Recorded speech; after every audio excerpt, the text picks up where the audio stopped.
Hello friends, 21 December 2020க்கான Hindu news paper analysis தான் பார்க்க போகிறோம். உங்களுக்கு நோட்ஸ் வேணும்னா கீழே டிஸ்கிரிப்ஷனில் டெலிகிராம் சேனலோட லிங்க் இருக்குது, ஜாயின் பண்ணிக்கோங்க. ஃபர்ஸ்ட் நியூஸ் பார்த்துடலாம். Nepal set to face fresh election. நேபாளில் கேபி சர்மா ஓலி இவர் தான் பிரைம் மினிஸ்டராக இருக்கார். 2017 நேபாளில் எலெக்ஷன் நடந்திருக்கும்.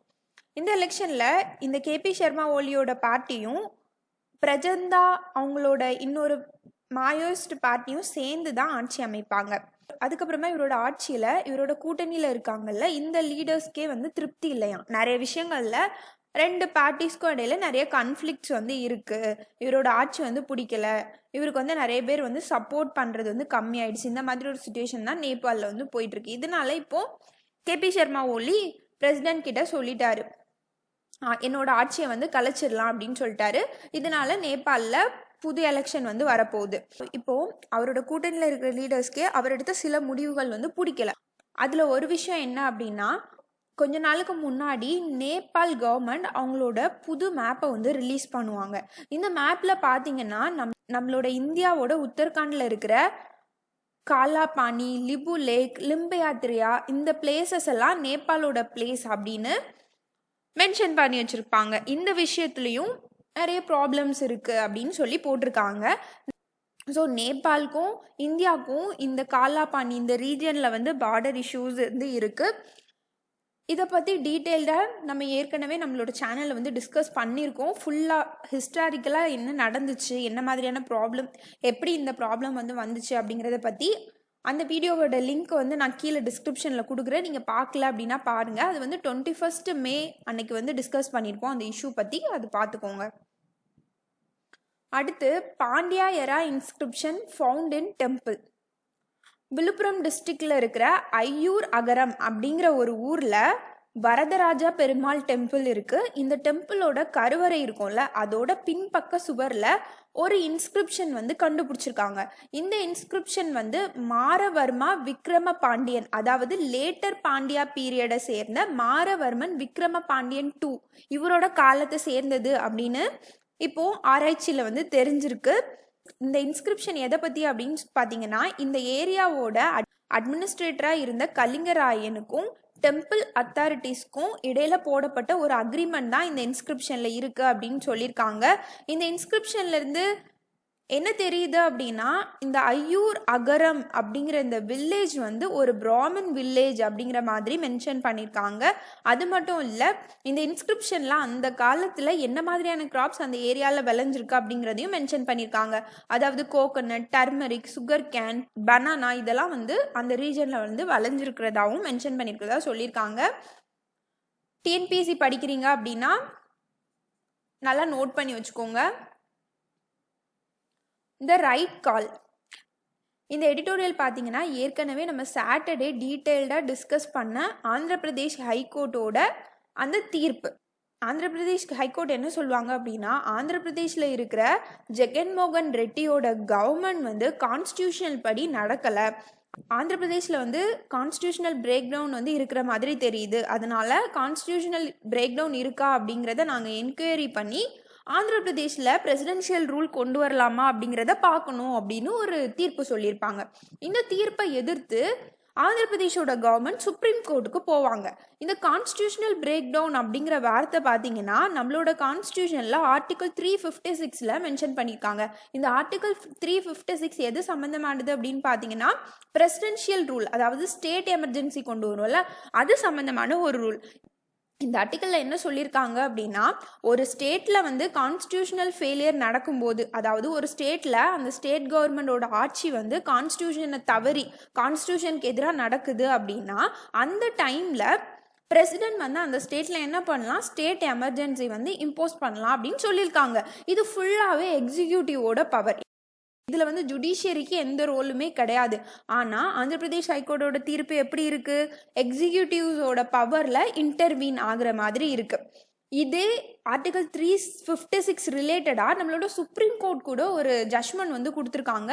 1994 நினைக்கிறேன், எஸ்ஆர் பொம்மாய் கேஸ். இந்த கேஸில் சுப்ரீம் கோர்ட் என்ன சொல்லியிருக்காங்க அப்படின்னா, ஒரு ஸ்டேட்டில் பிரசிடென்ட் ரூல் கொண்டு வரணும் அப்படின்னா அந்த ஸ்டேட்டில் வந்து கவர்னன்ஸ் வந்து ரொம்ப பாதிக்கப்பட்டிருக்கணும், அவங்க கான்ஸ்டியூஷனல் மீறி அங்கே நிறைய விஷயங்கள் வந்து நடந்துட்டு இருக்கணும். அந்த மாதிரி நடந்துட்டு இருக்கும்போது பிரசிடென்ட் வந்து யூனியன் கவுன்சில் ஆஃப் மினிஸ்டர்ஸ், அதாவது prime minister, council of minister இவங்களோட அட்வைஸை கேட்டு அந்த ஸ்டேட்டில் வந்து பிரசிடென்ட் ரூல் வந்து இம்போஸ் பண்ணலாம். இந்த மாதிரி இம்போஸ் பண்ணதுக்கு அப்புறமா ஒரு 2 மாசத்துக்குள்ள பார்லிமெண்ட்ல இருக்கிற 2 ஹவுஸ், அதாவது லோக்சபா, ராஜ்யசபா 2 பேருமே இதை அக்செப்ட் பண்ணிக்கணும். ஒருவேளை அக்செப்ட் பண்ணல, 2 மாசத்துக்குள்ள அக்செப்ட் பண்ணல அப்படின்னா 2 மாசத்தோட அந்த பிரசிடென்ஷியல் ரூல் வந்து எண்ட் ஆயிரும். இந்த மாதிரி பார்லிமெண்ட் வந்து அப்ரூவல் பண்ணதுக்கு அப்புறமா தான் அதில் ஏதாவது ப்ராப்ளம் இருந்துச்சு அப்படின்னா யாருனாலும் கோர்ட்டில் போய் கேஸ் போடலாம் அப்படின்னு சொல்லியிருக்காங்க. அப்போ பிரசிடென்ஷியல் ரூல் இம்போஸ் பண்ணதுக்கு அப்புறமா தான் ஜுடிஷியரிக்கு போக முடியும். ஆனால் இந்த கேஸ் தீர்ப்பில் என்ன சொல்லியிருக்காங்க ஜுடிஷியரி, நாங்கள் வந்து அங்கே பிரசிடென்ட் ரூல் போடலாமா வேண்டாமான்னு பார்க்குறோம் அப்படின்னு சொல்லியிருக்காங்க. அப்போ இது வந்து எக்ஸிக்யூட்டிவ்ஸோட பவரில் ஜுடிஷியரி வந்து நுழையிற மாதிரி இருக்குல்ல, இந்த மாதிரி நுழையிறது தான் நம்ம ஜுடிஷியல் ஓவர் ரீச் அப்படின்னு சொல்லுவோம். ஜுடிஷியல் ஓவர் ரீச்சோட டெஃபினிஷன் பார்த்தீங்க அப்படின்னா, judiciary starts interfering with the proper functioning of the legislative or executive organs of the government. Judiciary வந்து லெஜிஸ்லேட்டிவ் இல்லை எக்ஸிக்யூட்டிவ்ஸோட ஃபங்க்ஷன்ஸில் இன்டர்ஃபீன் ஆகுறது தான் ஜுடிஷியல் ஓவர் ரீச் அப்படின்னு சொல்கிறோம். இப்போ உங்களுக்கு புரிஞ்சிருக்கோம் அப்படின்னு நினைக்கிறேன் ஜுடிஷியல் ஓவர் ரீச்னா என்ன அப்படின்னு. இப்போ இந்த கேஸை வந்து சுப்ரீம் கோர்ட் கொண்டு போனாங்கல்ல, சுப்ரீம் கோர்ட் என்ன சொல்லிடுவாங்க அப்படின்னா, இந்த தீர்ப்பை பார்த்தா எங்களுக்கு ரொம்ப டிஸ்டர்பாக இருக்குது, இந்த தீர்ப்பை வந்து நாங்கள் நிறுத்தி வைக்கிறோம், நாங்கள் இன்னும் இதை வந்து விசாரிக்கணும் அப்படின்னு சொல்லியிருக்காங்க. எதுக்காக இந்த மாதிரி ஒரு தீர்ப்பை வந்து ஆந்திர பிரதேஷ் ஹைகோர்ட் கொடுத்துருக்காங்க அப்படின்னா, ஆந்திர பிரதேஷ் ஹைகோர்ட்டுக்கும் ஆந்திர பிரதேஷ் கவர்மெண்ட்க்கும் கொஞ்சம் பிரச்சனைகள் இருக்கான். அந்த பிரச்சனையை மனசில் வச்சு அவங்க இந்த மாதிரி ஒரு தீர்ப்பை வந்து கொடுத்துருக்காங்க. அந்த தீர்ப்பு வந்து கான்ஸ்டியூஷனுக்கே அகெயின்ஸ்டாக இருக்குது, அவங்களோட ஃபங்க்ஷனை வந்து அவங்க ஓவர் ரீச் பண்ணுற மாதிரி இருக்குது. இதை பற்றி இன்னும் டீட்டெயில்டாக நம்ம சாட்டர்டே வந்து பார்த்தோம். இந்த ஆர்டிகல் 356 பற்றி டீட்டெயிலாக டிஸ்கஸ் பண்ணும். நீங்கள் புதுசாக பார்க்குறீங்க அப்படின்னா அது ஒன் டைம் வந்து பார்த்துக்கோங்க. அடுத்து laying the foundation for faster growth. நம்மளோட எக்கனாமி இப்போ எப்படி இருக்குது, அடுத்த வருஷம் அது எப்படி இருக்கணும், என்னெல்லாம் நம்ம பண்ணணும் அப்படிங்கிறத இந்த எடிட்டோரியலில் பேசியிருக்காங்க. இப்போ பார்த்தீங்கன்னா வேர்ல்ட் லெவலில் எல்லா கண்ட்ரீஸோட எக்கனாமியும் கிரைசிஸ் அந்த நிலமையில தான் இருக்குது. இந்த கிரைசிஸ் எதனால ஏற்பட்டிருக்கு, இது வந்து ஒரு நான் எக்கனாமிக் ஃபேக்டரால் ஏற்பட்டிருக்கு. அதாவது இந்த கொரோனா டிசீஸ் இதுக்கும் எக்கனாமிக்கும் எந்த சம்மந்தமும் இல்லைல்ல, ஆனால் அந்த ஒரு டிசீஸால் வேர்ல்டில் இருக்கிற எல்லா எக்கனாமியும் பாதிக்கப்பட்டிருக்கு. அதை தான் அவர் ஃபஸ்ட்டு சொல்லியிருக்காரு. இந்த கொரோனா அதுக்கப்புறமா அதனால கொண்டு வரப்பட்ட லாக்டவுன் இதனால தான் நம்மளோட எக்கனாமி வந்து ரொம்ப பாதிக்கப்பட்டிருக்கு அப்படின்னு சொல்லியிருக்காரு. இப்போ இந்தியன் எக்கனாமி எடுத்துக்கிட்டிங்கன்னா இந்தியன் எக்கனாமியோட பெர்ஃபார்மன்ஸ் எவ்வளோ பாதிக்கப்பட்டிருக்கு அப்படிங்கிறத 2020-21 ஃபினான்ஷியல் இயரோட Q1 Q2 ரிப்போர்ட்ல இருந்து நம்ம தெரிஞ்சுக்கிறோம் அப்படின்னு சொல்லியிருக்காங்க. இப்போ ஃபினான்ஷியல் இயர்னா என்ன அப்படின்னு பார்ப்போம். 2020-21 ஃபினான்ஷியல் இயர் அப்படின்னு எடுத்துக்கிட்டிங்கன்னா April 1, 2020 இருந்து March 31, 2021 வரைக்கும் இருக்கிற பீரியட் தான் நம்ம ஃபினான்ஷியல் இயர் 2020-21 அப்படின்னு சொல்லுவோம். இந்த ஃபினான்ஷியல் இயரை நம்ம 4 குவார்ட்டர்ஸாக பிரிக்கிறோம். Q1 அப்படின்னா ஏப்ரல், மே, ஜூன். Q2 அப்படின்னா ஜூலை, ஆகஸ்ட், செப்டம்பர். Q3 அப்படிங்கிறது அக்டோபர், நவம்பர், டிசம்பர். Q4 ஜனவரி, பிப்ரவரி, மார்ச். இந்த மாதிரி இப்போ பார்த்தீங்கன்னா Q1 நம்மளோட எக்கனாமி எவ்வளோ க்ரோத் ஆயிருக்கு, Q2 எவ்வளோ க்ரோத் ஆயிருக்கு அப்படிங்கிற ரிப்போர்ட்ஸ் வந்து இது வரைக்கும் நமக்கு கிடச்சிருக்கு. Q1 பார்த்தீங்கன்னா நம்மளோட எக்கனாமிக் க்ரோத், நம்மளோட ஜிடிபி வந்து -23.9 இந்த லெவலில் இருந்திருக்கு. க்ரோத்தே இல்லை, மைனஸில் இருக்குது. Q2 பார்த்தீங்கன்னா அதாவது ஜூலை, ஆகஸ்ட், செப்டம்பர் பீரியடில் பார்த்தீங்கன்னா -7.5 இருக்குது. ஃபஸ்ட்டு -23.9 இருந்திருக்கு, Q2 -7.5, அதாவது கொஞ்சம் பரவாயில்ல அந்த மாதிரி ஒரு சிச்சுவேஷனில் இருக்குது. ஆனால் 2 குவார்ட்டர்லேயுமே எப்படி இருக்குது, மைனஸில் இருக்குது. இந்த மாதிரி தொடர்ந்து 2 குவார்ட்டரில் வந்து ஒரு கண்ட்ரியோட எக்கனாமிக் க்ரோத் வந்து மைனஸில் இருக்குது, ஜிடிபி க்ரோத் வந்து மைனஸில் இருக்குது அப்படின்னா அதுதான் வந்து நம்ம டெக்னிக்கல் ரிசெஷன் அப்படின்னு சொல்லுவோம். ரிசெஷன் அப்படின்னா ஒரு கண்ட்ரியில் எக்கனாமிக் ஆக்டிவிட்டி வந்து டிக்ளைன் ஆகுறது, அதாவது எம்ப்ளாய்மெண்ட் வந்து கம்மியாகிறது, ஹவுஸ் ஹோல்ட் இன்கம் வந்து கம்மியாகிறது, கார்பரேட் கம்பெனிஸோட இன்கம் வந்து கம்மியாகிறது, அதாவது ப்ரொடக்ஷன் எல்லாமே வந்து கம்மியாகிறது. இதுதான் வந்து ரிசெஷன் அப்படின்னு சொல்லுவோம். இப்போ டெக்னிக்கல் ரிசெஷன் அப்படின்னா என்னன்னா இது ஒரு ஷார்ட் பீரியட் ஆஃப் டைம் தான் இருந்திருக்கும்.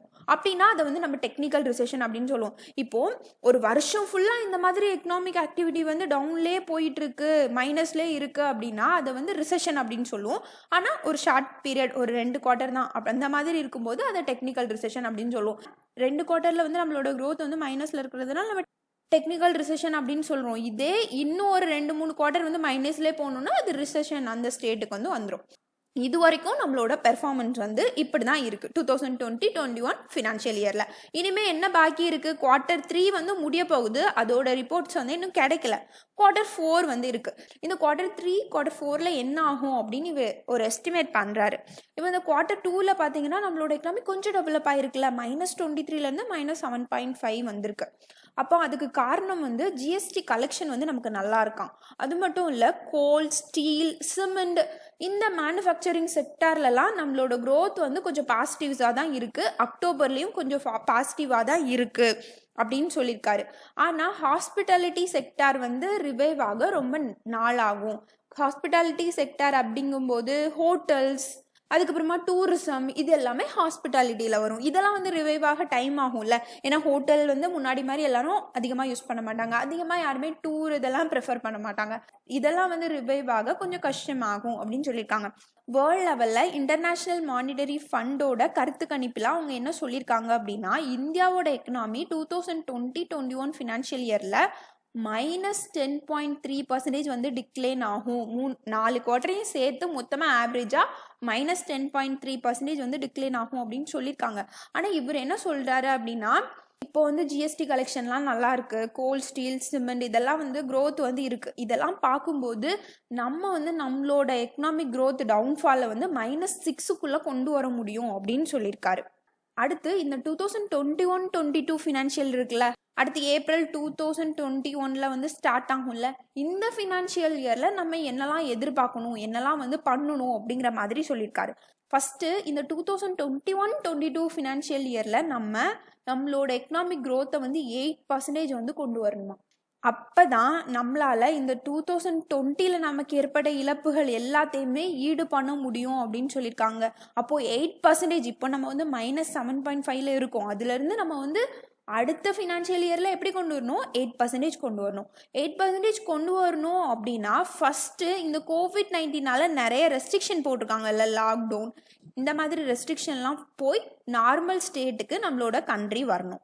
அதுக்கப்புறமா நிறைய செக்டார்ஸ்லாம் ஈஸியாக வந்து க்ரோத் ஆயிரும். இப்போ பார்த்தீங்கன்னா இவ்வளோ ரெஸ்ட்ரிக்ஷன்லேயும் கோல், ஸ்டீல், சிமெண்ட் இந்த இண்டஸ்ட்ரீஸ் எல்லாம் நல்லா க்ரோத் ஆகிட்டு தான் இருக்குது. அப்போது இந்த மாதிரி நல்ல க்ரோத்தை தரக்கூடிய செக்டார்ஸில் நம்மளோட கவர்மெண்ட் வந்து இன்வெஸ்ட் பண்ணணும் அப்படின்னு சொல்லியிருக்காங்க. அடுத்து இப்போ பார்த்தீங்கன்னா குளோபல் லெவலில் எல்லா கண்ட்ரீஸோட எக்கனாமிஸும் வந்து டவுன்ஃபாலில் தான் போயிட்டுருக்காங்க. நிறைய டெவலப்டு கண்ட்ரீஸே இந்த COVID-19 எப்படி மீள்றது அப்படிங்கிறது தெரியாமல் இருக்காங்க. இந்த மாதிரி டைமில் குளோபல் லெவலில் ட்ரேட் எப்படி இருக்கும் அப்படிங்கிறது தெரியாது.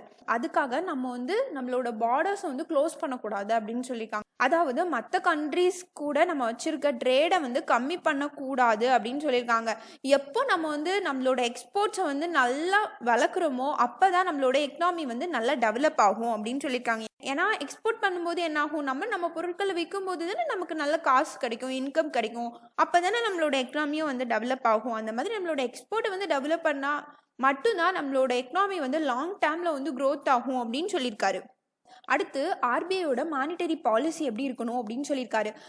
ஆர்பிஐயோட மானிட்டரி பாலிசி கமிட்டி தான் பேங்க்கில் வந்து லோன் கொடுக்கும்போது எவ்வளோ இன்ட்ரெஸ்ட் ரேட் இருக்கும் இதெல்லாம் வந்து ஃபிக்ஸ் பண்ணுறாங்க. இந்த மானிட்டரி பாலிசி கமிட்டியோட ஹெட் யார் அப்படின்னா ஆர்பிஐயோட கவர்னர் தான் இதோட எக்ஸ் அஃபிஷியோ சேர்மனாக இருக்கார். அதுக்கப்புறமா இதில் வந்து மொத்தம் 6 மெம்பர்ஸ் இருக்காங்க. 3 மெம்பர்ஸ் வந்து ஆர்பிஐலேருந்து வராங்க, ஆர்பிஐயோட கவர்னரோட சேர்த்து. அதுக்கப்புறமா 3 மெம்பர்ஸ் வந்து கவர்மெண்ட் அப்பாயிண்ட் பண்ணுறாங்க. இவங்க தான் வந்து மீட் பண்ணி இந்த மாதிரி இன்ட்ரெஸ்ட் ரேட் இதெல்லாம் வந்து முடிவு பண்ணுறாங்க. இவங்க என்ன பண்ணலாம் இந்த எக்கனாமி வந்து க்ரோத் பண்ண வைக்கிறதுக்கு அப்படின்னா, ஃபஸ்ட்டு இவங்க பண்ண வேண்டியது என்னென்னா இன்ட்ரெஸ்ட் ரேட்டை வந்து கம்மி பண்ணணும். அதாவது பேங்க்கில் வந்து லோன் கொடுக்கும்போது ஒரு இன்ட்ரெஸ்ட் ரேட் வாங்குவாங்கல்ல, இதை வந்து கம்மி பண்ணணும். இந்த மாதிரி கம்மி பண்ணும்போது லோன் வாங்குற விகிதங்கள் வந்து அதிகமாகும். இன்ட்ரெஸ்ட் ரேட் கம்மியாக இருக்கும்போது நிறைய பேர் வந்து லோன் வாங்க வந்து ஆசைப்படுவாங்கல்ல. அப்போ லோன் வந்து நிறைய பேர் வாங்கும்போது அந்த லோனை வந்து அவங்க பிஸ்னஸில் இன்வெஸ்ட் பண்ணுறாங்க அப்படின்னா ப்ரொடக்ஷன் வந்து இம்ப்ரூவ் ஆகும். ப்ரொடக்ஷன் இம்ப்ரூவ் ஆகும்போது நம்மளோட எக்கனாமி வந்து டெவலப் ஆகும். இன்ட்ரெஸ்ட் ரேட்டை வந்து கம்மி பண்ணணும் அப்படின்னு சொல்லியிருக்காங்க.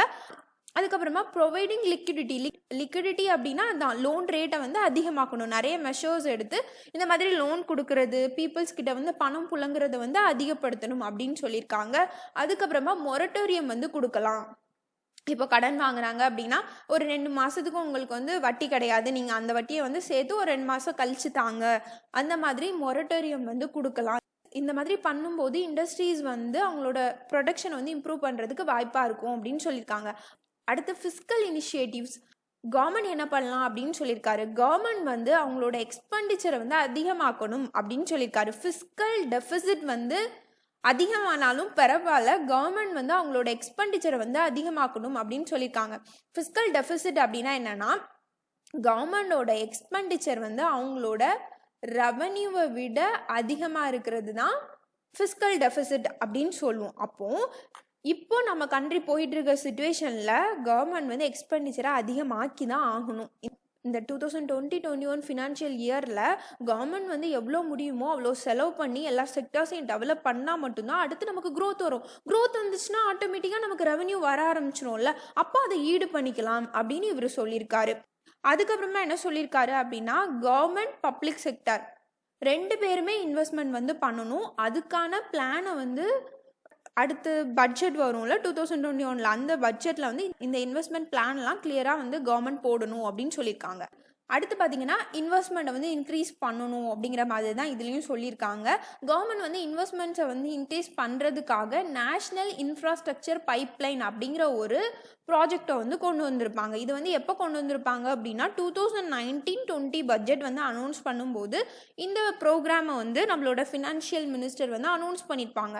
இந்த ப்ரோக்ராம் எதுக்காக அப்படின்னா நெக்ஸ்ட் 5 இயர்ஸ், அதாவது 2025க்குள்ள நம்ம கண்ட்ரியில் நடக்கக்கூடிய இன்ஃப்ராஸ்ட்ரக்சர் ப்ராஜெக்ட்ஸ்க்கு கவர்மெண்ட் வந்து ஒரு 100 lakh crore வந்து ஒதுக்குறோம் அப்படிங்கிற மாதிரி சொல்லியிருப்பாங்க. இதனால நம்ம கண்ட்ரியில் எல்லா செக்டார்ஸ்லையும் வேர்ல்ட் கிளாஸ் இன்ஃப்ராஸ்ட்ரக்சரை கொண்டு வர முடியும். நல்ல ரோட்ஸ் வந்து கொண்டு வரலாம், நல்ல ரயில்வேஸ் கொண்டு வரலாம், நல்ல டிரான்ஸ்போர்ட் சிஸ்டம் கொண்டு வரலாம். அந்த மாதிரி எல்லா செக்டார்ஸ்லையும் வந்து இன்ஃப்ராஸ்ட்ரக்சர் வந்து டெவலப் பண்ணணும் அப்படிங்கிறதுக்காக தான் இந்த ஸ்கீம் வந்து கொண்டு வந்திருப்பாங்க. அது மட்டும் இல்லை, நம்ம கவர்மெண்டோட எய்மே என்ன அப்படின்னா 2025க்குள்ளே நம்ம 5 trillion எக்கனாமியாக ஆகணும் அப்படிங்கிறது தான் நம்மளோட கவர்மெண்டோட எய்மாக இருக்குது. அதுக்காக தான் இந்த மாதிரி ஒரு இனிஷியேட்டிவ்ஸ் வந்து எடுத்துப்பாங்க. இந்த இனிஷியேட்டிவ் வந்து எப்படி போயிட்டுருக்கு அப்படின்னு பார்த்தீங்கன்னா, கவர்மெண்ட் வந்து அதிகமாக எனர்ஜி, ரோடு, அதுக்கப்புறமா அர்பன் ரயில்வேஸ் இதில் தான் அதிகமாக இன்வெஸ்ட் பண்ணிட்டு இருக்காங்களாம். இதில் பார்த்தீங்கன்னா சென்ட்ரல் கவர்மெண்ட் மட்டும் இன்வெஸ்ட் பண்ண மாட்டாங்க. Central government, state government, private sector 3 பேரும் சேர்ந்து தான் இந்த ப்ராஜெக்ட்ஸில் வந்து இன்வெஸ்ட் பண்ணுவாங்க. இதில் பார்த்தீங்கன்னா நம்மளோட சென்ட்ரல் கவர்மெண்ட் 39% வந்து இன்வெஸ்ட் பண்ணியிருக்காங்க. ப்ரைவேட் செக்டார் வந்து 21% வந்து இன்வெஸ்ட் பண்ணியிருக்காங்க. இதனால எனர்ஜி, ரோடு இதிலெல்லாம் வந்து இன்ஃப்ராஸ்ட்ரக்சர் அதிகமாகிருக்கு. ஆனால் இன்னுமே இன்வெஸ்ட்மெண்ட்டை கவர்மெண்ட் வந்து இன்க்ரீஸ் பண்ணணும் அப்படிங்கிற மாதிரி இவர் சொல்லியிருக்காரு. ஃபைனலாக நான் சொன்ன மாதிரி நம்ம கவர்மெண்டோட எய்ம் என்ன, 2025க்குள்ளே 5 trillion இன்கம் வரக்கூடிய ஒரு எக்கனாமியாக நம்மளோட கண்ட்ரியை மாற்றணும். ஆனால் 2019 பார்த்தீங்கன்னா நம்மளோட எக்கனாமியோட வேல்யூ 2.7 trillion தான் இருக்குது. அப்போது $5 trillion எக்கனாமி அப்படிங்கிறது நமக்கு ஒரு பெரிய கோல் தான். அதை அச்சீவ் பண்ணணும் அப்படின்னா நம்ம அடுத்த 6 இயர்ஸ்க்கு 9% வருஷம் நம்மளோட எக்கனாமி வந்து 9% வந்து க்ரோ ஆகணுமா. அந்த மாதிரி நம்மளோட எக்கனாமி வந்து க்ரோ ஆச்சு அப்படின்னா நம்ம கண்ட்ரியில் ஜாப்ஸ், எம்ப்ளாய்மெண்ட் எல்லாமே அதிகமாகும். ஸோ நம்ம நிறைய எஃபர்ட்ஸ் வந்து போடணும் அப்படிங்கிற மாதிரி சொல்லியிருக்காரு. நம்ம அடுத்து போயிடலாம். Stopping the slide of health care in India. இந்த எடிட்டோரியலில் நம்மளோட ஹெல்த் கேர் செக்டாரில் இருக்கிற ப்ராப்ளம்ஸ் பற்றி பேசியிருக்காங்க. இந்தியாவோட ஹெல்த் கேரில் பார்த்தீங்கன்னா 70% வந்து ப்ரைவேட் கையில் தான் இருக்குது. 30% தான் பப்ளிக் ஹாஸ்பிட்டல், பப்ளிக் கவர்மெண்ட் கையில் இருக்குது. நம்ம கண்ட்ரியில் இருக்கிற பீப்புள்ஸ் பார்த்தீங்கன்னா 80% ஆஃப் பீப்புள்ஸ்க்கு வந்து எந்த விதமான ஹெல்த் ப்ரொடெக்ஷனும் இல்லை அப்படின்னு சொல்லியிருக்காங்க. ஏதோ ஒரு டிசீஸ் வருது அப்படின்னா 62% ஆஃப் பீப்புள் வந்து அவுட் ஆஃப் பாக்கெட் எக்ஸ்பென்ஸ் தான் பண்ணுறாங்களாம். என்னன்னா, ஃபார் எக்ஸாம்பிள் எடுத்துக்கோங்க, எங்களோட ஃபேமிலி வந்து ஒரு மிடில் இன்கம் ஃபேமிலியாக இருக்குது. அப்போது எங்கள் வீட்டில் வந்து ஒருத்தவங்களுக்கு உடம்பு சரியில்லை அப்படின்னு வைங்களேன், எங்களால் வந்து ஒரு 5 லட்சம் வரைக்கும் ட்ரீட்மெண்ட் வந்து பார்க்க முடியும். ஆனால் அந்த டிசீஸ்க்கு வந்து ஒரு 20 லட்சம் வந்து செலவாகும் அப்படின்னு வச்சுக்கோங்க. அப்போ எங்களோட பாக்கெட்டில் வந்து அவ்வளோ பணம் இருக்காது. அப்போ நாங்கள் என்ன பண்ணுவோம், கடன் வாங்குவோம். எங்ககிட்ட இருக்கிற ப்ராப்பர்ட்டிஸ் எல்லாத்தையுமே காலி பண்ணி தான் நாங்கள் வந்து அந்த செலவு வந்து பார்க்க முடியும். அப்போ என்ன ஆயிரும், நாங்கள் மிடில் இன்கமாக இருந்தவங்க இன்னும் கொஞ்சம் கீழே போயிடுவோம்ல. இந்த மாதிரி நம்மளோட கெப்பாசிட்டிக்கு அதிகமாக வந்து செலவு பண்ணுறது தான் அவுட் ஆஃப் பாக்கெட் எக்ஸ்பென்ஸ் அப்படின்னு சொல்லுவோம். அப்போது நம்ம கண்டியில் 62% ஆஃப் பீப்புள் வந்து அந்த மாதிரி தான் செலவு பண்ணிட்டு இருக்காங்களா. ஏதாவது ஒரு நோய் வருது அப்படின்னா உங்களோட கெப்பாசிட்டியை மீறி தான் செலவு பண்ணிட்டு இருக்காங்க அப்படின்னு சொல்லியிருக்காங்க. அடுத்து ரொம்ப அதிகமான செலவாகுது ஒரு ட்ரீட்மெண்ட்டுக்கு அப்படின்னா அதை வந்து 85% ஆஃப் பீப்புளால் ஃபேஸ் பண்ண முடியல ப்ரைவேட் ஹாஸ்பிட்டல்ஸில் அப்படின்னு சொல்லியிருக்காங்க. சரி, அப்போ எல்லா பீப்புளுக்கும் வந்து ஹெல்த் கேர் கிடைக்கணும் அப்படிங்கிறதுக்காக நம்மளோட கவர்மெண்ட் ஆயுஷ்மான் பாரத் அப்படிங்கிற ஒரு இன்சூரன்ஸ் ஸ்கீமை வந்து கொண்டு வருவாங்க. இதை வந்து நேஷ்னல் ஹெல்த் பாலிசி 2017 இதுக்கு கீழே தான் இந்த இன்சூரன்ஸ் ஸ்கீமை வந்து கொண்டு வருவாங்க. இதோட எய்மே என்ன அப்படின்னா யூனிவர்சல் ஹெல்த் கவரேஜ், அதாவது எல்லாருக்கும் வந்து ஹெல்த் வந்து கிடைக்கணும் அப்படிங்கிறது தான். இது வந்து பார்த்தீங்கன்னா ஒரு இன்சூரன்ஸ் ஸ்கீம் கவர்மெண்ட் வந்து ஃபினான்ஸ் பண்ணுவாங்க. ஒரு ஃபேமிலிக்கு வந்து 5 lakh வரைக்கும் இன்சூரன்ஸ் வந்து கொடுக்குறாங்க. செகண்டரி அண்ட் டெரிஷரி கேருக்கு, அதாவது ஏதாவது ஆப்ரேஷன் பண்ணணும் அப்படிங்கிற மாதிரி விஷயங்களுக்கு கவர்மெண்ட் 5 lakh வரைக்கும் இன்சூரன்ஸ் வந்து கொடுக்குறாங்க. இதில் பார்த்தீங்கன்னா நீங்கள் பப்ளிக் ஹாஸ்பிட்டல்லையும் இந்த இன்சூரன்ஸ் எடுத்துக்கலாம், ப்ரைவேட் ஹாஸ்பிட்டல்ஸ்லையும் இன்சூரன்ஸ் எடுத்துக்கலாம். இதில் பார்த்தீங்கன்னா 10.74 crore poor and vulnerable people வந்து இந்த ஸ்கீம்க்கு வந்து எலிஜிபிளாக இருக்காங்க அப்படின்னு சொல்லியிருக்காங்க. இப்போது ஏதாவது ஒரு டிசீஸ் வருது அப்படின்னு வைங்களேன், நான் வந்து ப்ரைவேட் ஹாஸ்பிட்டல்ஸ்க்கு போகிறேன், அவங்க வந்து பில்லு தருவாங்கள்ல. அப்போ நான் இந்த ஸ்கீமுக்கு கீழே ரெஜிஸ்டர் பண்ணியிருக்கேன் அப்படின்னா அந்த கார்டை வந்து கொடுத்துட்டேன் அப்படின்னா அவங்க என்கிட்ட காசு கேட்க மாட்டாங்க. கவர்மெண்ட் வந்து அந்த காசை வந்து கொடுத்துருவாங்க. அது வந்து 5 லட்சம் வரைக்கும் கவர்மெண்ட் வந்து கொடுப்பாங்க. அதான் சொல்லியிருக்காங்க, cashless access to health care services for the beneficiary at the point of service. So அந்த டைமில் வந்து நம்ம காசு கட்ட தேவையில்ல. அந்த கார்டை மட்டும் இந்த ஆயுஷ்மான் பாரத் ஸ்கீமில் வந்து நம்ம இணைஞ்சிருப்போம்ல, அதுக்கு ஒரு கார்டு கொடுப்பாங்க. அதை காட்டினா மட்டும் போதும், நமக்கு வந்து ட்ரீட்மெண்ட் பார்ப்பாங்க. அது பப்ளிக்காக இருந்தாலும் ப்ரைவேட்டாக இருந்தாலும் இந்த ஆயுஷ்மான் பாரத்துக்கு கீழே ரெஜிஸ்டர் பண்ணியிருக்கிற எல்லா ஹாஸ்பிட்டல்ஸ்லேயும் வந்து ட்ரீட்மெண்ட் வந்து பார்ப்பாங்க. இந்த மாதிரி ஒரு ஸ்கீம் தான் இந்த ஆயுஷ்மான் பாரத் ஸ்கீம். இது வந்து ஒரு நல்ல ஸ்கீம் தான், ஆனால் இதில் நிறைய ஃப்ளாஸ் வந்து இருக்குது, நிறைய ப்ராப்ளம்ஸ் வந்து இருக்குது அப்படின்னு சொல்லியிருக்காங்க. என்ன அப்படின்னா இந்த கார்டு பார்த்தீங்கன்னா 12 crore பீப்புள் வந்து வாங்கியிருக்காங்க. 12 crore பீப்புள் இந்த ஆயுஷ்மான் பாரத் ஸ்கீமுக்கு கீழே எங்களுக்கு இன்சூரன்ஸ் வேணும் அப்படின்னு சொல்லிட்டு ரெஜிஸ்டர் பண்ணி கார்டு வாங்கி வச்சுருக்காங்க. ஆனால் அதில் 1.27 crore பீப்புள் தான் இதனால பயனடைகிறாங்க அப்படின்னு சொல்கிறாங்க. இதில் வந்து என்ன ப்ராப்ளம் இருக்குது அப்படின்னு பார்த்தீங்கன்னா, இது வந்து புவர் பீப்புளுக்காக கொண்டு வந்த ஒரு இன்சூரன்ஸ் ஸ்கீம். ஆனால் இதில் நிறைய பீப்புள் வந்து ஃப்ராடுலன்ட் பண்ணி அவங்க புவராக இல்லைன்னா கூட இந்த கார்டை வந்து வாங்கி வச்சுப்பாங்க. அப்போ இதோட அட்வான்டேஜ் வந்து கொஞ்சம் கம்மியான பீப்புளுக்கு தான் போய் சேருது. இப்போ இவர் என்ன சொல்லியிருக்காரு அப்படின்னா, கவர்மெண்ட் இந்த மாதிரி செகண்டரி டெரிஷரி கேருக்காக நிறைய இன்வெஸ்ட் பண்ணுறாங்க. இப்போ பார்த்தீங்கன்னா இந்த ஆயுஷ்மான் பாரத் ஸ்கீமே செகண்டரி அண்ட் டெரிஷரி கேருக்காக கொண்டு வந்தது, அதாவது ஆப்ரேஷன் பண்ணுறது இந்த மாதிரி விஷயங்களுக்காக கொண்டு வந்த ஒரு இன்சூரன்ஸ் ஸ்கீம். இந்த மாதிரி விஷயங்களுக்கு நிறைய இன்வெஸ்ட் பண்ணுறாங்க, ஆனால் ப்ரைமரி ஹெல்த் கேரை விட்டுடுறாங்க. ஏன்னா இந்த மாதிரி ப்ரைமரி ஹெல்த் கேர் தான் நிறைய ரூரல் ஏரியாஸில் இருக்கும், ஆரம்ப சுகாதார நிலையம் அப்படின்னு சொல்லல. ஸோ இந்த ப்ரைமரி ஹெல்த் கேரை வந்து டெவலப் பண்ணாமல் இருக்காங்க அப்படின்னு சொல்லியிருக்காரு. இப்போ பார்த்தீங்கன்னா இந்த இன்சூரன்ஸ் ஸ்கீம் இருக்குல்ல, இது மூலமாக நம்ம ப்ரைவேட் ஹாஸ்பிட்டல்லையும் இந்த இன்சூரன்ஸ் வாங்கலாம் அப்படின்னு சொல்கிறோம். அப்போ ப்ரைவேட்டில் போய் நான் ட்ரீட்மெண்ட் பார்த்தேன் அப்படின்னா கவர்மெண்ட் என்ன பண்ணுவாங்க, இந்த ப்ரைவேட் ஹாஸ்பிட்டல்ஸ்க்கு காசு கொடுப்பாங்க. இந்த மாதிரி பண்ணுறதுக்கு கவர்மெண்ட் வந்து நேரடியாக பப்ளிக் ஹாஸ்பிட்டலை ப்ரைவேட் ஹாஸ்பிட்டல் மாதிரி டெவலப் பண்ணலாமே அப்படிங்கிற மாதிரி இவர் கேட்டிருக்காரு. அடுத்து பார்த்தீங்கன்னா நம்ம கண்ட்ரியில் இருக்கிற பீப்புளில் 20% ஆஃப் பீப்புள் வந்து இந்த மாதிரி மாடர்ன் ஹெல்த் கேரை வந்து அக்சஸ் பண்ணுறாங்களாம். 40% ஆஃப் பீப்புள் வந்து எந்த ஒரு ஹெல்த் ஃபெசிலிட்டிஸையும் அக்சஸ் பண்ண முடியாமல் இருக்காங்க அப்படின்னு சொல்லியிருக்காங்க.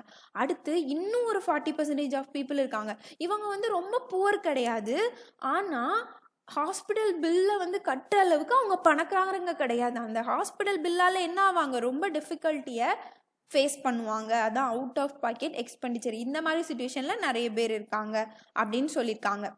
அதுதான் சொல்லியிருக்காங்க, இந்த மாதிரி அவுட் ஆஃப் பாக்கெட் எக்ஸ்பெண்டிச்சர் வரும்போது என்ன ஆகும், அவங்க வந்து நான் புவராக இருந்திருப்பாங்க, ஆனால் இந்த ட்ரீட்மெண்ட் பார்த்து அதிலே கடனாகி வறுமை நிலைக்கு போயிடுவாங்க. இந்த மாதிரி நம்ம கண்ட்ரியில் ஒரு வருஷத்துக்கு 70 மில்லியன் பீப்புள் வந்து ஹாஸ்பிட்டல் செலவுக்காக காசு கட்டியே பாவர்ட்டி அப்படிங்கிற நிலைமைக்கு ஒவ்வொரு வருஷமும் போயிட்டு இருக்காங்க அப்படின்னு சொல்லியிருக்காங்க. இதனால ரூரல் ஏரியாஸில் என்ன ஆகுது அப்படின்னா, ஒழுங்காக ட்ரெயின் ஆகாத டாக்டர்ஸ் இவங்கெல்லாம் வந்து பேஷண்ட்ஸை ட்ரீட் பண்ணிட்டு இருக்காங்க அப்படின்னு சொல்லியிருக்காங்க.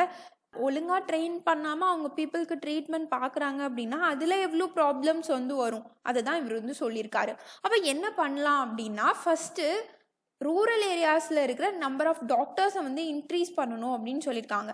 அடுத்து ரூரல் ஏரியாஸில் இந்த மாதிரி ஒழுங்காக ட்ரெயின் ஆகாமல் ப்ராக்டிஸ் பண்ணிகிட்டு இருக்காங்கல்ல, இவங்களெல்லாம் அடுத்து மறுபடியும் லைசன்ஸ் வாங்குற மாதிரி பண்ணணும் அப்படின்னு சொல்லியிருக்காங்க. அடுத்து empower graduates of BSc to B nursing practitioners, அதாவது பிஎஸ்சி நர்சிங் படித்தவங்களுக்கு இன்னும் நிறைய ப்ராக்டிஸ் கொடுக்கணும். ஏன்னா நர்சஸ் வந்து ரொம்ப முக்கியம் அப்படின்னு சொல்லியிருக்காங்க. நிறைய இடத்துல வந்து அதாவது மெட்டர்னல் சைல்ட் ஹெல்த் இந்த இடத்துலலாம் பேஷண்ட்ஸ் கூட டைரெக்டாக வந்து தொடர்பில் இருக்கிறது இந்த நர்சஸ் தான். ஸோ நர்சஸோட எண்ணிக்கையை வந்து இம்ப்ரூவ் பண்ணணும் அப்படின்னு சொல்லியிருக்காங்க. அடுத்து நம்ம வந்து இந்த மாதிரி இன்சூரன்ஸ் ஸ்கீமுக்கு இன்வெஸ்ட் பண்ணதை விட்டுட்டு கவர்மெண்ட் வந்து பிரைமரி ஹெல்த் கேருக்கு நிறைய இம்பார்ட்டன்ஸ் வந்து கொடுக்கணும் அப்படின்னு சொல்லியிருக்காங்க. அதுக்கப்புறமா டாக்டர்ஸ்க்கு வந்து நல்ல சேலரி கொடுக்கணும், நல்ல பொசிஷன் கொடுக்கணும். இந்த மாதிரி கொடுக்கும்போது தான் அவங்க வந்து ரூரல் ஏரியாஸில் வந்து போஸ்டிங் போட்டாலுமே அங்கே போய் வேலை பார்க்குறதுக்கு நல்ல ஆர்வமாக இருப்பாங்க அப்படின்னு சொல்லியிருக்காங்க. அது மட்டும் இல்லை, நம்ம கண்ட்ரியில் பார்த்தீங்கன்னா டாக்டர்ஸ் பேஷண்ட் ரேஷியோ வந்து ரொம்ப கம்மியாக இருக்குது. வேர்ல்ட் ஹெல்த் ஆர்கனைசேஷனோட ரேஷியோ படி 1000 பேருக்கு ஒரு டாக்டர் இருக்கணும். ஆனால் நம்ம கண்ட்ரியில் 1445 பேருக்கு தான் ஒரு டாக்டர் இருக்காங்க. அதே மாதிரி வேர்ல்ட் ஹெல்த் ஆர்கனைசேஷன் என்ன சொல்கிறாங்க அப்படின்னா 1000 பேருக்கு 3 நர்சஸ் இருக்கணும் அப்படின்னு சொல்லியிருக்காங்க. ஆனால் நம்ம கண்ட்ரியில் பார்த்தீங்கன்னா 0.6 நர்சஸ் தான் இருக்கிறதா இந்த எடிட்டோரியலில் போட்டிருக்காங்க. ஆனால் வந்து நம்ம முன்னாடி ஒரு எடிட்டோரியல் படித்தோம், அதில் வந்து 1.7, அதாவது 1000 பேருக்கு 1.7 நர்சஸ் வந்து இருக்கிறதா போட்டிருந்தாங்க. நெட்லேயுமே 1.7 தான் போட்டிருக்காங்க, இது மட்டும் பார்த்துக்கோங்க. ஸோ நர்சஸோட எண்ணிக்கையுமே ரொம்ப கம்மியாக இருக்குது. அதுலேயும் முக்கியமாக உத்தரப்பிரதேஷ், பீகார் இந்த மாதிரி நார்த் இந்தியன் ஸ்டேட்ஸில் நர்சஸோட எண்ணிக்கை ரொம்ப கம்மியாக இருக்குது அப்படின்னு சொல்லியிருக்காங்க. ஸோ பப்ளிக் ஹெல்த் கேருக்கு முக்கியத்துவம் கொடுக்கணும்.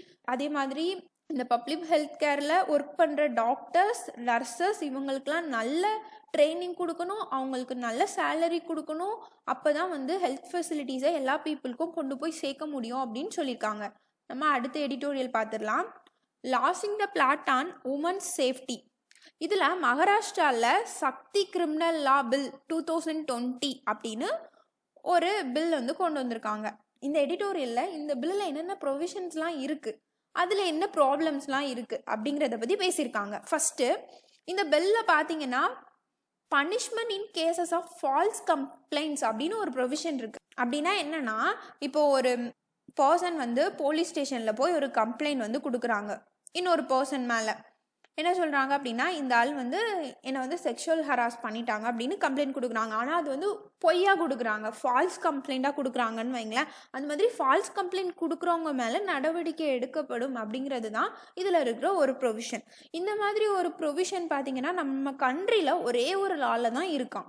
எந்த லா அப்படின்னு பார்த்தீங்கன்னா sexual harassment of woman at workplace 2013. இந்த ஆக்டில் தான் இந்த மாதிரி ஒரு ப்ரொவிஷன் இருக்குது அப்படின்னு இந்த ஆத்தர் சொல்லியிருக்காரு. இப்போது இதில் என்ன பிரச்சனை இருக்குது அப்படின்னு இந்த ஆத்தர் சொல்கிறாரு அப்படின்னா, இந்த மாதிரி ஃபால்ஸ் கம்ப்ளைண்ட் கொடுக்குறவங்க மேலே நடவடிக்கை எடுக்கப்படும் அப்படிங்கிற ப்ரொவிஷன் இருக்கிறதுனால என்ன ஆகும்னா, இப்போது இந்த லேடி இப்போ என்ன பண்ணுறாங்க, இந்த பர்சன் மேலே அவன் என்ன செக்ஷுவல் ஹராஸ் பண்ணியிருக்கான் அப்படின்னு கம்ப்ளைண்ட் கொடுக்குறாங்க. உண்மையிலே அவன் வந்து செக்ஷுவல் ஹராஸ் பண்ணியிருக்கானே வச்சுக்கோங்க. இவன் தான் இந்த ப்ரொவிஷன் இருக்குல்ல, ஃபால்ஸ் கம்ப்ளைண்ட் கொடுத்தா அந்த லேடி மேலேயே தண்டனை கொடுப்போம் அப்படின்னு ஒரு ப்ரொவிஷன் இருக்குல்ல, அதை யூஸ் பண்ணி இவன் என்ன பண்ணுவான், இன்னொரு கேஸை போட்டுருவான். அவள் பொய் சொல்கிறா, இது வந்து ஃபால்ஸ் கம்ப்ளைண்ட், ஸோ அதை வந்து விசாரிங்க அப்படின்னு சொல்லிட்டு இன்னொரு கேஸ் போடுவான். அப்படி இந்த மாதிரி போகும்போது உமன்ஸோட வாய்ஸ் வந்து இதில் கம்மியாகும் அப்படிங்கிற மாதிரி ஒரு சொல்லியிருக்காரு. அடுத்து 2வது ப்ரொவிஷனுக்கு வாங்க. ரேப், அதுக்கப்புறமா ஆசிட் அட்டாக்ஸ், மைனர்ஸை வந்து ரேப் பண்ணாங்க அப்படின்னா அவங்களுக்கு டெத் பெனால்ட்டி வந்து கொடுப்போம் அப்படின்னு சொல்லியிருக்காங்க. எந்த மாதிரி சிச்சுவேஷனில் டெத் பெனால்ட்டி கொடுப்போம் அப்படின்னா, அந்த அஃபென்ஸ் வந்து ஹீனியஸ் இன் நேச்சராக இருக்கும்போது, அதாவது ரொம்ப கொடூரமான முறையில் வந்து இந்த 3 விஷயங்களும் வந்து நடந்திருந்தா டெத் பெனால்ட்டி வந்து கொடுக்கப்படும் அப்படின்னு ஒரு ப்ரொவிஷன் இருக்குது. இப்போ இவர் என்ன சொல்கிறாரு அப்படின்னா, இந்த ஆக்டில் ஹீனியஸாக இருந்தால், அதாவது கொடூரமாக இருந்தால் டெத் பெனால்ட்டி கொடுப்போம் அப்படின்னு சொல்லியிருக்கீங்க. ஆனால் ஹீனியஸ்னால் என்னன்னே நீங்கள் டிஃபைன் பண்ணலையே அப்படின்னு சொல்லியிருக்காங்க. அது மட்டும் இல்லை, எந்த கோர்ட்லேயுமே ஹீனியஸ் அப்படிங்கிறத டிஃபைன் பண்ணி எந்த ஒரு ஸ்டாண்டர்டுமே இல்லையா. இது ஒரு ப்ராப்ளமாக இருக்கும். ஏன்னா ஒவ்வொரு கேஸ் வரும்போதும் கோர்ட் வந்து ஒவ்வொரு மாதிரியான முடிவுகள் எடுப்பாங்க. அது மட்டும் இல்லை, டெத் பெனாலிட்டி கொடுக்கறதுனால ரேப்பை வந்து கம்மி பண்ண முடியாது அப்படின்னு இவர் சொல்கிறாரு. இப்போ ஒருத்தர் வந்து ரேப் பண்ணுறான் அப்படின்னா, இப்போ டெத் பெனால்ட்டி இருக்குன்னா என்ன நினைப்பானா, அவளை வந்து மொத்தமாக கொண்டுட்டு எல்லா எவிடன்ஸையும் வந்து அழிச்சிருவோம், இவளை உயிரோட விட்டா இவ வந்து எல்லாத்தையும் சொல்லிடுவா, அப்புறம் நமக்கு டெத் பெனால்ட்டி கிடச்சிரும் அப்படிங்கிற மாதிரி அவன் வந்து யோசிக்கலாம். அடுத்து இன்னொரு விஷயம் என்னென்னா, நம்ம கண்ட்ரியில் நடக்கிற நிறைய ரேப் வந்து அவங்களுக்கு தெரிஞ்சவங்களாலேயோ அவங்களோட ரிலேட்டிவ்ஸ், அவங்களுக்கு ரொம்ப ரிலேட்டிவாக இருப்பாங்கள்ல, அவங்க தான் வந்து இந்த மாதிரி ரேப்லாம் வந்து பண்ணுறாங்களாம். அப்போ டெத் பெனால்ட்டி அப்படிங்கும்போது அவங்க ரிலேட்டிவாக இருக்கிறதுனால அந்த பாதிக்கப்பட்டவங்களே அதை வெளியே சொல்கிறதுக்கு தயங்குவாங்க அப்படின்னு இவர் சொல்கிறாரு. அடுத்து 3வது ப்ரொவிஷன் என்ன அப்படின்னு பார்த்தீங்கன்னா, இதில் இப்போ ஒரு கேஸ் வருது, செக்ஷுவல் ஹராஸ்மெண்ட் இந்த மாதிரி ஏதோ ஒரு கேஸ் வருது அப்படின்னா, அதை இன்வெஸ்டிகேட் பண்ணுறது, அதாவது போலீஸ் இன்வெஸ்டிகேஷன் தானே ஃபஸ்ட்டு போகும், போலீஸ் ஸ்டேஷன் அந்த கம்ப்ளைண்ட் போகுது அப்படின்னா, போலீஸ் அந்த இன்வெஸ்டிகேஷனை முடிக்கிறதுக்கு 15 days தான் எடுத்துக்கணுமா. அடுத்து ட்ரையல், கோர்ட்டில் வந்து விசாரிப்பாங்கல்ல, அதுக்கு வந்து 30 days தான் எடுத்துக்கணுமா. அடுத்து யார் மேலே குற்றம் சாட்டியிருக்காங்களோ அவன் வந்து சம்டைம்ஸ் வந்து அப்பீல் பண்ணுவான்ல, அப்படி அப்பீல் பண்ணி அதை விசாரிக்கிறது ஒரு 45 days தான் எடுத்துக்கணுமா. இவ்வளோ நாளுக்குள்ளே இந்த கேஸை வந்து முடிக்கணும் அப்படின்னு ஒரு ப்ரொவிஷன் இருக்குது. ஆனால் இப்படி குறிப்பிட்ட டைம் பீரியடுக்குள்ளே ஒரு கேஸை வந்து முடிக்க முடியாது அப்படின்னு சொல்லியிருக்காரு. ஏன்னா இந்த கேசஸ்லலாம் எவிடன்ஸை வந்து கலெக்ட் பண்ணுறது ரொம்ப கஷ்டமாக இருக்கும். எல்லாமே உமன்ஸ்க்கு அகெயின்ஸ்டான கேசஸ் இல்லை. அப்போ இதிலலாம் எவிடன்ஸ் வந்து கலெக்ட் பண்ணுறதே ரொம்ப கஷ்டமாக இருக்கும் போலீஸ்க்கு. ஸோ அதுவே ரொம்ப லேட் ஆயிரும் அப்படின்னு சொல்லியிருக்காங்க. இதே மாதிரி நம்ம கண்ட்ரியில் இருக்கிற ஜுவனைல் ஜஸ்டிஸ் ஆக்ட், அதுக்கப்புறமா போஸ்கோ ஆக்ட், இந்த 2 ஆக்ட்லேயுமே இந்த மாதிரி டைம் பீரியட் வந்து கொடுத்துருக்காங்களாம். ஆனால் எந்த கேஸ்லேயுமே போலீஸோ கோர்ட்டோ டைம் பீரியடுக்குள்ளே முடிச்சதில்லை அப்படின்னு சொல்லியிருக்காங்க. அடுத்து 4வது, இந்த பில்லில் இருக்கிற இன்னொரு ப்ரொவிஷன் என்ன அப்படின்னா, சோஷியல் மீடியா மூலமாகவோ இல்லை ஃபோன் மூலமாகவோ, இந்த மாதிரி எலக்ட்ரானிக் மீடியா மூலமாக உமன்ஸை வந்து ஹராஸ் பண்ணுவாங்கல்ல, தப்பாக பேசுகிறது ஏதாவது பண்ணுவாங்கல்ல இந்த சோஷியல் மீடியா மூலமாக, இந்த மாதிரி பண்ணுறவங்களுக்கு வந்து பனிஷ்மெண்ட் கொடுக்கறதுக்காக ஒரு ப்ரொவிஷன் வந்து வச்சுருக்காங்க. அதுக்கப்புறமா இந்த பில் என்ன சொல்கிறாங்க அப்படின்னா, இதே மாதிரி ஒரு ப்ரொவிஷனை வந்து இந்தியன் பீனல் கோட்லையும் கொண்டு வரணும், ஒரு செக்ஷனாக வந்து ஆட் பண்ணணும் அப்படின்னு சொல்லியிருக்காங்க. ஆனால் இவர் என்ன சொல்கிறாரு அப்படின்னா, ஏற்கனவே அதே மாதிரி ப்ரொவிஷன்ஸ்லாம் நம்மளோட இந்தியன் பீனல் கோடில் இருக்கான். அதே மாதிரி இன்ஃபர்மேஷன் டெக்னாலஜி ஆக்ட் 2000லையும் இந்த மாதிரி ஆன்லைன் மூலமாக செக்ஷுவல் ஹராஸ் பண்ணுறத பனிஷ் பண்ணுறதுக்காக ஒரு ப்ரொவிஷன் இருக்குது, ஆல்ரெடி இருக்குது. அதனால இந்த பில் வந்து புதுசாக அதை வந்து கொண்டு வாங்கன்னு சொல்கிறதுக்கு அவசியம் இல்லை அப்படின்னு சொல்லியிருக்காரு. ஃபைனலாக அவர் என்ன சொல்லியிருக்காரு அப்படின்னா, இந்த ஆக்டில் இருக்கிற நிறைய ப்ரொவிஷன்ஸ் வந்து ஏற்கனவே நம்ம கண்ட்ரியில் செயல்பாட்டில் இருக்கிற நிறைய லாஸில் இருக்குது. IPC, POCSO act, juvenile justice act, இந்த மாதிரி நிறைய ஆக்டில் வந்து இந்த மாதிரி ப்ரொவிஷன்ஸ்லாம் இருக்குது. இதை புதுசாக இவங்க வந்து ஒரு லாவை வந்து கொண்டு வரணும்னு எந்த அவசியமுமே இல்லை. கவர்மெண்ட் வந்து ஏற்கனவே இருக்கிற லாவை வந்து ஒழுங்காக இம்ப்ளிமெண்ட் பண்ணாலே போதும். இன்ஃப்ராஸ்ட்ரக்சரை வந்து இன்னும் நல்லா டெவலப் பண்ணாலே, போலீஸ் இன்வெஸ்டிகேஷன் இதெல்லாம் வந்து நல்லா டெவலப் பண்ணாலே போதும் அப்படின்னு சொல்கிறாங்க. ஏன்னா நிறைய இடத்துல வந்து ஜட்ஜஸ் வந்து கம்மியாக இருக்கிறது, இந்த மாதிரி இஷ்யூஸ்லாம் வந்து இருக்குது. ஸோ இதெல்லாம் வந்து சரி பண்ணாலே போதும். புதுசாக வந்து ஒரு ஆக்ட் வந்து தேவையே கிடையாது அப்படின்னு சொல்லியிருக்காங்க. அது மட்டும் இல்லை, மகாராஷ்டிராவில் இருக்கிற நிறைய உமன்ஸ் ஆர்கனைசேஷனே இந்த பில்லுக்கு வந்து எதிர்ப்பு தெரிவிச்சிருக்காங்க. இதனால இந்த பில்லை வந்து இம்ப்ளிமெண்ட் பண்ணாமலே கவர்மெண்ட் என்ன பண்ணியிருக்காங்கன்னா, ஜாயிண்ட் செலக்ட் கமிட்டியோட ரெக்கமெண்டேஷனுக்கு அனுப்பியிருக்காங்க.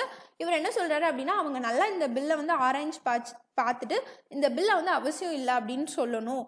ஏன்னா ஏற்கனவே இருக்கிற லாஸை வந்து ஒழுங்காக இம்ப்ளிமெண்ட் பண்ணாலே போதும், நம்மளால உமன்ஸ் சேஃப்டியை வந்து கொண்டு வரலாம் அப்படின்னு சொல்லியிருக்காரு. அடுத்து பார்க்கலாம், ஸ்மோல்டரிங் அன்ரெஸ்ட். அதாவது ஆப்பிள் கம்பெனி, ஆப்பிள் வந்து ஒரு அமெரிக்கன் கம்பெனி. இந்த கம்பெனி பார்த்தீங்கன்னா அவங்களோட ஃபோனை வந்து அவங்களே வந்து மேனுஃபேக்சர் பண்ண மாட்டாங்க.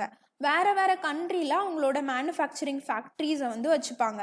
மோஸ்ட்லி பார்த்தீங்கன்னா அவங்களோட மேனுஃபேக்சரிங் ஃபேக்ட்ரி வந்து சைனாவில் தான் இருக்கும். ஏன்னா சைனாவில் வந்து ரொம்ப கம்மியான ரேட்டுக்கு லேபர்ஸ் வந்து கிடைப்பாங்க. அதனால சைனாவில் தான் இந்த மாதிரி மேனுஃபேக்சரிங் கம்பெனிஸ்லாம் அவங்க வச்சுருப்பாங்க. இந்தியாவிலையும் விங்ஸ் வந்து இருக்குது. அந்த மாதிரி ஒரு விங்கு தான் விஸ்ட்ரான் அப்படிங்கிற ஒரு கம்பெனி. இங்கே வந்து ஆப்பிளோட ப்ராடக்ட்ஸ் எல்லாத்தையும் மேனுஃபேக்சர் பண்ணுவாங்க. ஆப்பிள் வந்து அமெரிக்காவிலேருந்து எல்லாத்தையும் டிசைன் பண்ணிடுவாங்க. ஆனால் மேனுஃபேக்சரிங் இந்த மாதிரி வேறு வேறு கண்ட்ரீஸ், சீப் லேபர்ஸ் கிடைக்கக்கூடிய கண்ட்ரீஸில் வந்து நடக்கும். அப்போ இந்தியாவில் இருக்கிற இந்த விஸ்ட்ரான் கம்பெனியில் ஒரு பெரிய ப்ராப்ளம், அதாவது அங்கே வேலை செஞ்ச லேபர்ஸ் எல்லாருமே வந்து என்ன பண்ணிட்டாங்க, எல்லாத்தையும் அடித்து உடச்சி போட்டு போக ஆரம்பிச்சிட்டாங்க. இதனால ஆப்பிள் கம்பெனிக்கு நிறைய லாஸ் வந்து ஆயிருக்கு. எவ்வளோ லாஸ் அப்படின்னா 437 கோடி ரூபாய் லாஸ் ஆயிருக்கு அப்படின்னு சொல்லியிருக்காங்க. இப்போ ஆப்பிள் வந்து என்ன பண்ணிட்டாங்க அப்படின்னா, இந்த விஸ்ட்ரான் கம்பெனி அவங்களோட ப்ராடக்ட்ஸை வந்து மேனுஃபேக்சர் பண்ணிட்டு இருக்காங்களா, அதை வந்து ஸ்டாப் பண்ணி வச்சுட்டாங்க. இப்போ இதனால நம்ம கண்ட்ரிக்கு என்ன ப்ராப்ளம் அப்படின்னு பார்த்தீங்கன்னா, இப்போ இந்த சைனாவில் கொரோனா வந்ததுனால ஆப்பிள் கம்பெனி சைனாவில் இருக்கிற மேனுஃபேக்சரிங் கம்பெனிஸ் எல்லாத்தையும் ஷிஃப்ட் பண்ணி நம்மளோட இந்தியாவுக்கு கொண்டு வருவாங்க அப்படின்னு எதிர்பார்க்கப்பட்டுச்சு.